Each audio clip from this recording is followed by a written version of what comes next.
Underwriters, I don't think it's so much price as it will be that they will be looking at underwriting and terms and conditions. They'll be looking at what type of flood exposure there is and whether they should be increasing deductibles on wind and or flood. I think they'll also be looking at the definitions of flood and storm surge.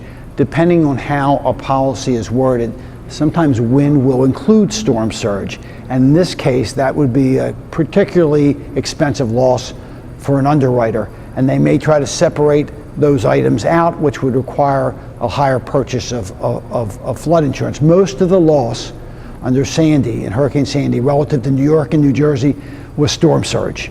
It was not from the wind, though there was wind damage. It was mostly storm surge. So that'll be the biggest impact. So paying attention to policy language. We don't think it'll have that much of an impact on cost, but at this point we really don't know the magnitude. There's estimates anywhere from 10 billion to 25 billion, but there's a lot of unknowns, a lot of business interruption.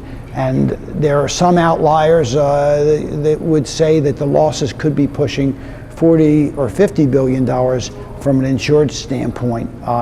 If that's the case, even then, the industry's well capitalized. I think it would have more impact on holding off the continued softness of the property market.